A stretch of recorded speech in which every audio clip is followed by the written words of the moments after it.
Matius 13 ayat 47 sampai 52. Perumpamaan tentang jala besar. Demikian pula hal kerajaan surga itu seumpama jala besar yang ditebarkan di laut, lalu terkumpullah berbagai-bagai jenis ikan. Setelah penuh, jala itu diseret orang ke pantai, lalu duduklah mereka dan mengumpulkan ikan yang baik ke dalam tempayan, dan ikan yang tidak baik mereka buang. Demikianlah juga pada akhir zaman. Malaikat-malaikat akan datang memisahkan orang jahat dari orang benar, lalu mencampakkan orang jahat ke dalam tungku berapi. Di sanalah akan terdapat ratapan dan kertak gigi. Mengertikah kamu semuanya itu? Mereka menjawab, "Ya, kami mengerti." Lalu berkatalah Yesus kepada mereka, "Karena itu, setiap ahli Taurat yang menerima pelajaran tentang kerajaan surga itu seumpama tuan rumah yang mengeluarkan harta yang baru dan yang lama dari perbendaharaannya." Amin. Bapak Ibu, saudara-saudari, adik-adik yang dikasihi Tuhan, kalau minggu lalu kita membahas juga tentang kerajaan sorga melalui perumpamaan Tuhan Yesus tentang harta yang terpendam dan mutiara yang berharga. Hari ini juga kita masih membahas pengajaran Tuhan Yesus tentang apa itu kerajaan sorga ya, dengan perumpamaan yang diberi judul jala yang besar atau pukat atau jaring untuk menangkap ikannya. Bapak Ibu, saudara-saudari, adik-adik yang dikasihi Tuhan, kerajaan sorga itu sama dengan kerajaan Allah ya. Kerajaan sorga itu menunjukkan tempatnya ya, di mana Allah memerintah, yaitu Tuhan Yesus ya, yang kita kenal Tuhan Yesus. Kalau kerajaan Allah itu melingkupi seluruh alam semesta, di mana Tuhan Yesus yang menjadi raja di atas segala raja. Jadi yang memerintah baik di bumi, di surga, bahkan di seluruh planet-planet yang ada di alam semesta ciptaan Tuhan ini adalah Tuhan Yesus ya. Dan Tuhan menjelaskan kepada murid-muridnya apa itu kerajaan sorga ya. Karena waktu itu masih banyak juga orang yang masih bingung ya, apa itu kerajaan sorga, apa itu kerajaan Allah. Kita belajar hari ini melalui perumpamaan yang Tuhan Yesus ajarkan ini. Tuhan Yesus katakan kerajaan sorga itu seperti jaring yang besar atau jala yang besar untuk menangkap ikan, yang biasa juga disebut pukat. Kalau sekarang kita kenal ada yang disebut pukat harimau. Kenapa disebut pukat harimau? Karena ketika menjala ikan memakai pukat harimau ini, biar dia punya ikan yang masih kecil-kecil terjaring juga. Jadi seperti harimau ya, mau makan semua bakal ikan yang mau jadi besar ya. Maka itu dilarang oleh pemerintah. Kalau tiba-tiba diadakan sweeping di laut, kalau ada yang memakai cara pukat harimau, itu akan ditangkap atau minimal kena denda. Ya, kita kembali ke firman Tuhan ini. Apa maksud Tuhan dengan perumpamaan jala atau pukat ini? Jaring untuk menangkap ikan. Tuhan ibaratkan bahwa kerajaan sorga itu seperti orang menebarkan jala menangkap ikan ya. Dan setelah ikan-ikan itu terkumpul dan jalanya sudah penuh, itu akan dibawa ke pantai. Dan setelah di pantai, dipilihlah ikan-ikan yang baik, dan ikan yang jelek artinya tidak bisa dimakan, itu akan dibuang atau dikembalikan lagi ke laut ya. Tetapi maksud perumpamaan ini bahwa ketika pada akhir zaman nanti, setelah berita Injil Kristus dikabarkan, malaikat-malaikat Tuhan akan mengumpulkan semua orang ya. Jadi maksudnya begini ya, Tuhan mengutus murid-muridnya untuk menjadi penjala-penjala manusia. Makanya Tuhan memberikan perumpamaan jala yang besar ya. Dan waktu Tuhan mengatakan perumpamaan ini, Tuhan lagi mengajar kepada murid-muridnya dan banyak pengikut-pengikut Tuhan, termasuk di situ hadir juga ahli-ahli Taurat, orang-orang Farisi yang ikut mendengarkan pengajaran Tuhan Yesus ya. Dan arti dari perumpamaan ini begini ya, bahwa ada orang yang menjala ikan, dan setelah ikannya terjala dibawa ke pantai, kemudian dipilih-pilih ikan yang baik masuk di dalam tempat penampungan ikan, dan ikan yang jelek dibuang saja. Dan kalau diartikan dalam kehidupan sehari-hari, maksud Tuhan Yesus begini, pukat itu atau jala besar itu adalah tentang hamba-hamba Tuhan, termasuk kita ya. Orang-orang percaya di akhir zaman mendapat tugas dari Tuhan Yesus, yaitu amanat agung, yaitu memberitakan Injil sesuai dengan talenta kita masing-masing dan di marketplace kita masing-masing. Jadi bukan cuma tugas pendeta, pastor, penatua, diaken, bukan. Kita semuanya orang percaya, ya. Dan ketika berita Injil Kristus ini dikabarkan, tentu banyak orang yang terjaring, yang percaya ya. Jadi kerajaan Allah itu di dalamnya adalah hasil penginjilan. Ya, berarti semua orang percaya Kristus ya, baik dia Katolik, Protestan, Karismatik, Pentakosta, itu adalah ikan-ikan yang disebut dalam perumpamaan ini. Dan di situ tercampur ya, kita baca ada ikan yang jelek, ada ikan yang baik. Dan pada akhir zaman, ketika jalannya sudah penuh, ditarik ke pantai, artinya kalau laut itu artinya keadaan dunia ya.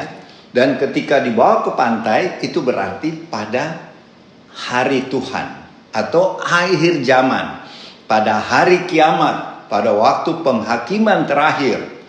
Disitulah malaikat-malaikat Tuhan katakan akan memisahkan orang-orang yang baik dan orang-orang yang jahat. Orang-orang yang jahat dilemparkan ke api neraka. Orang-orang yang baik siapa itu? Yaitu kita yang sungguh-sungguh percaya Tuhan Yesus dan tiap hari mau mengadakan hubungan dengan Tuhan Yesus. Bukan cuma hari Minggu ya, setiap hari kita perlu menjalin hubungan dengan Bapa yang kekal, Yesus Kristus Tuhan kita, Juru Selamat kita.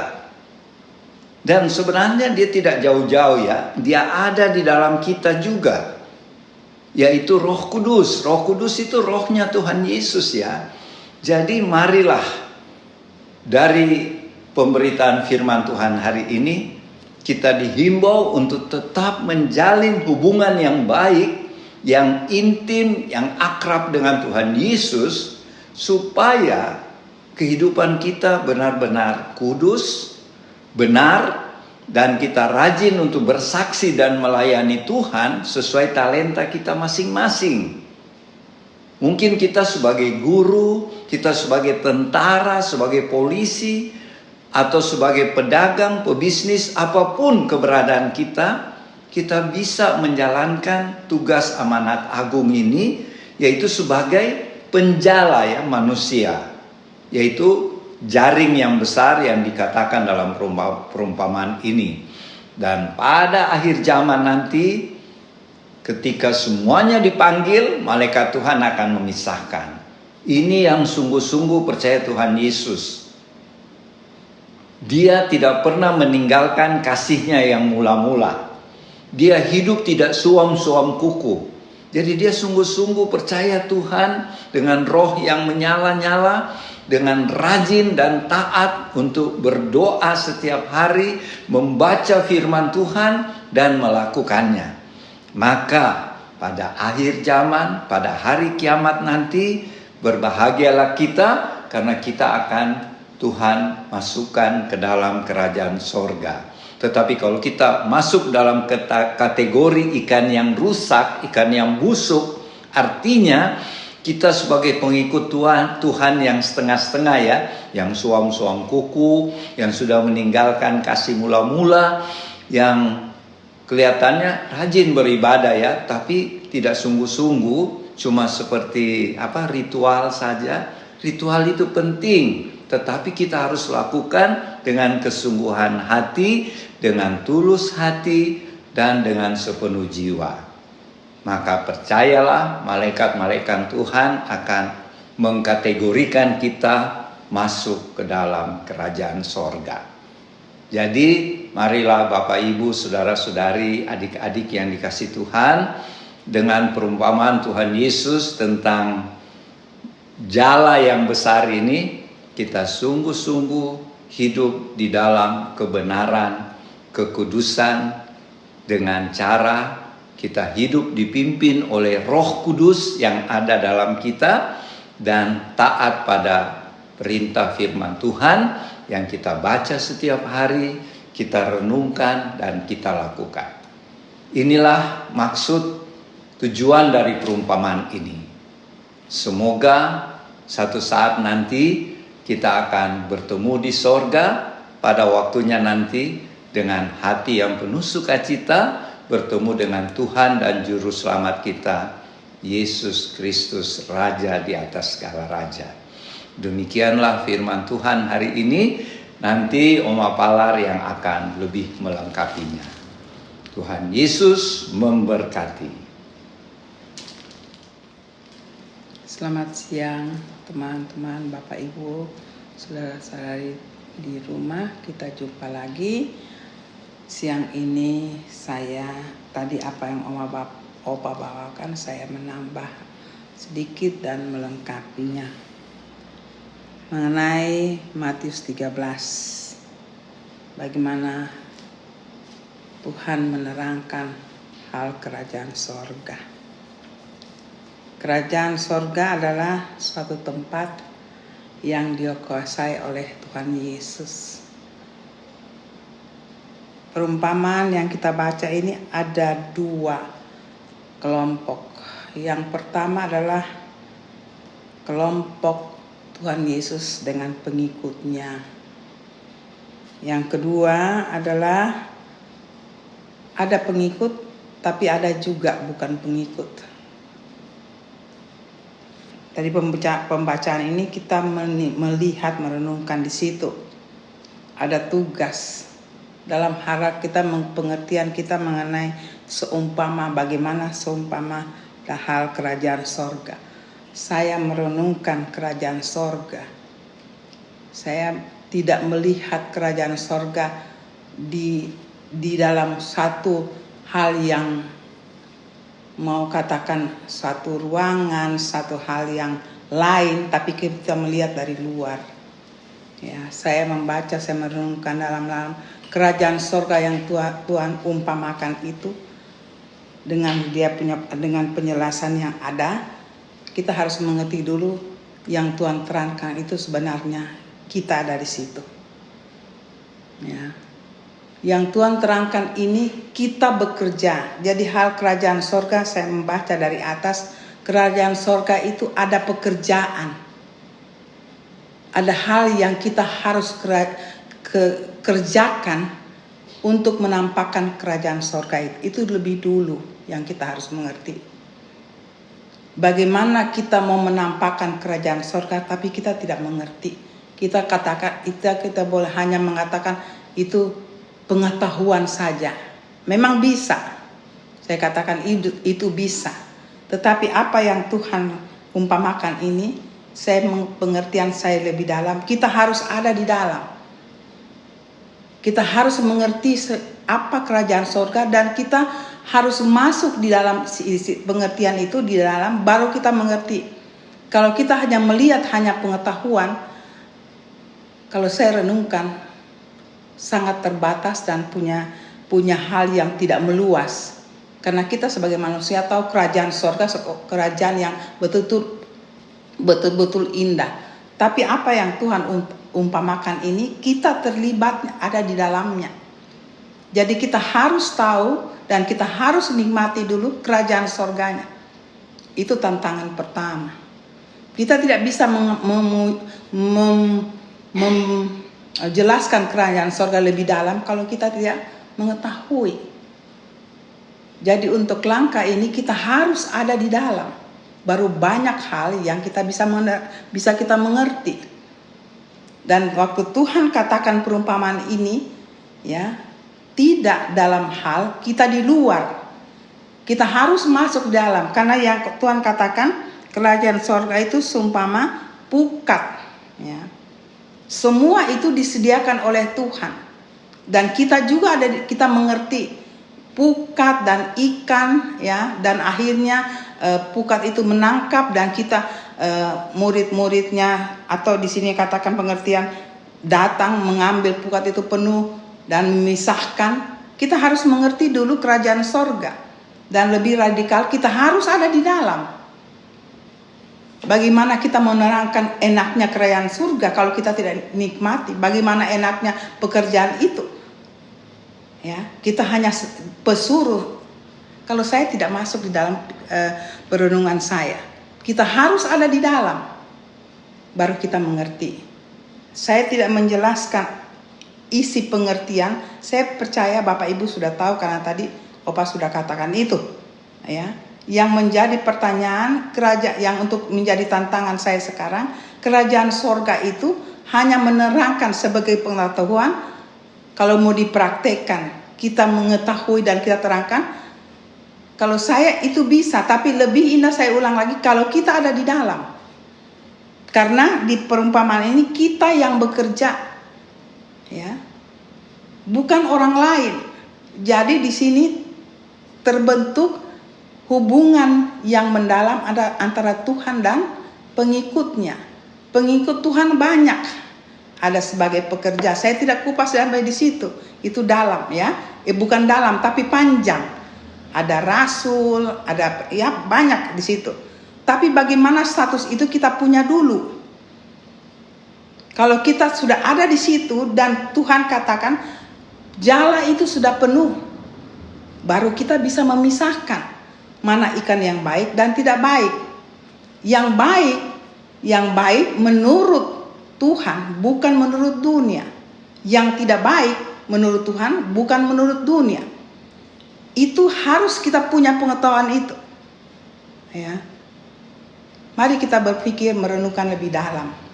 Jadi saya katakan kerajaan sorga harus ada di dalam hidup kita.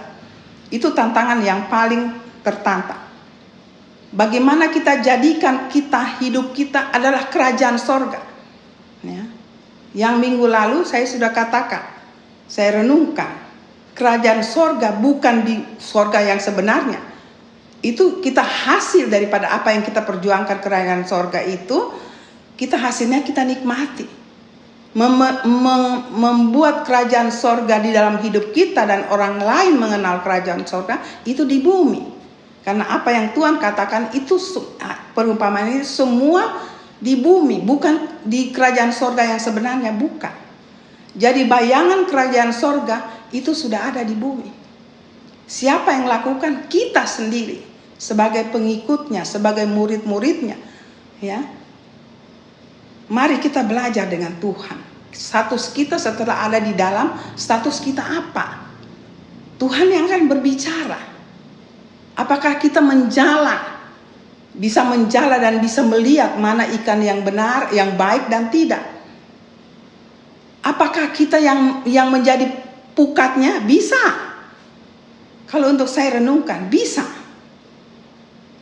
Jadikanlah seluruh bangsa muridku. Kita adalah pukat, ya. Setelah ada waktunya, kalau sudah penuh juga di situ ada Tuhan berbicara dengan kita. Itu lebih panjang lagi. Saya tidak kupaskannya di situ. Tapi saya percaya Bapak Ibu, saudara-saudara mengerti akan hal ini. Yang bertitik tolak di dalam pembacaan kita, kerajaan sorga seumpama. Jadi saya membaca sebelumnya, kerajaan sorga itu kita bekerja. Kita tidak bisa nikmati kerajaan sorga kalau hanya duduk. Kita membayangkan kerajaan sorga indah, semuanya indah. Paling indah waktu kerajaan sorga yang sebenarnya. Tapi kerajaan sorga yang kita mau bina diri kita orang lain untuk mengenal kerajaan sorga, kita harus dulu punya kerajaan sorga itu. Agar waktu kita berbicara, orang sudah melihat kita ada buah kerajaan sorga di dalam. Ada Tuhan Yesus yang saya katakan secara radikal. Itu yang paling utama. Bagaimana orang melihat hidup kita, melihat Tuhan Yesus. Kalau melihat Tuhan Yesus berarti melihat kerajaan sorga. Kalau kita sudah ada kerajaan sorga di hidup kita, yang menjadi bisa melihat yang kita orang lain bisa lihat, pertama hidup kita, kedua keluarga kita. Ya. Kalau kita melihat orang lain atau melihat keluarga dengan mata dunia, banyak cacatnya. Karena dua yang melihat yang baik dan tidak baik. Tapi untuk Tuhan, semua kehidupan anak manusia yang Dia ciptakan, khususnya anak-anak Tuhan sendiri yang percaya pada Dia, itu semua baik. Bagaimana kita timbulkan kebaikan itu kalau kita tidak mengenal kebaikan itu? Kebaikan itu adalah kerajaan sorga. Jadi kita harus tahu, menaruh kehidupan kita ada Tuhan di situ. Itu kata lainnya. Ya, kerajaan sorga. Kita dengar saja, wow, semua indah. Tapi bagaimana mewujudkan kerajaan sorga itu, saya ulangi lagi. Harus pertama dari diri kita, Bapak Ibu. Jadi siang ini mari kita tertantang dengan hal ini. Kalau kita sudah mengerti ini, gampang yang lain-lainnya. Orang melihat kita bisa juga sebagai pukat. Sudah melihat Tuhan di diri kita. Sudah melihat kerajaan sorga di diri kita. Apakah, kalau saya mengatakan ini, apakah, mari kita renungkan Bapak Ibu. Apakah kita sudah ada di situ? Mulai bertumbuh. Saya percaya sampai kita mati, pertumbuhan dalam Tuhan itu setiap hari. Mari kita renungkan ini. Jadikan diri kita adalah kerajaan sorga untuk orang lain melihat. Orang lain melihat kita tempat mereka berteduh, tempat mereka berkeluh kesah. Mereka buka hati mereka, kehidupan mereka pada kita. Itulah kerajaan sorga. Mereka datang ke rumah kita. Ya. Mereka merasa nyaman secara nyata, secara fisik. Jadikan hidup kita adalah kerajaan sorga. Rumah tangga kita adalah kerajaan sorga. Ya. Kalau kita sudah mengerti ini, kita jangan mengingat sesuatu yang tidak baik. Setiap manusia ada cacatnya kalau mau dilihat, Bapak Ibu. Tetapi itu di penuduhan dunia. Tetapi di dalam Tuhan tidak ada penuduhan demikian. Karena kalau kita dengan Tuhan, Tuhan selalu memperbaiki pikiran hati kita. Di situ kita bertumbuh bersama-sama Tuhan. Karena Tuhan hidup di dalam kehidupan kita, dalam rumah tangga kita. Selalu baru. Jadi tidak ada sesuatu yang cacat kalau di dalam kerajaan sorga. Dan itu benar. Yang kedua, kita harus tahu. Kerajaan sorga yang Tuhan terangkan itu, kita bekerja. Ya. Kita bekerja menyatakan kerajaan sorga, kita nikmati hasil kita bekerja. Indah Bapak Ibu. Saya tidak jabarkan ini. Saya percaya Bapak Ibu bisa merenungkan lebih jauh apa yang saya katakan pada siang ini. Jadikanlah hidup kita kerajaan sorga. Rumah kita kerajaan sorga. Apapun yang kita lakukan ada kerajaan sorga. Berarti ada Tuhan. Saya tidak panjang. Hanya itu saya percaya Bapak Ibu bisa mengerti. Singkat tetapi mudah dimengerti. Bagaimana kerajaan sorga itu berlaku dalam kehidupan kita di dunia. Tetap kerajaan sorga masih dan akan kita nikmati sejak kita ada di dunia. Kita tinggalkan dunia ini, itulah kerajaan sorga yang sebenarnya. Itulah hasil jerih payah kita menyatakan kerajaan sorga sejak kita di bumi. Saya percaya jika Bapak Ibu mendengar hal ini, renungkanlah itu dengan Tuhan. Berbicara dengan Tuhan, selidikilah firman-Nya. Pasti Tuhan akan melalui Roh Kudus-Nya akan memberikan pengertian yang lebih dan lebih lagi.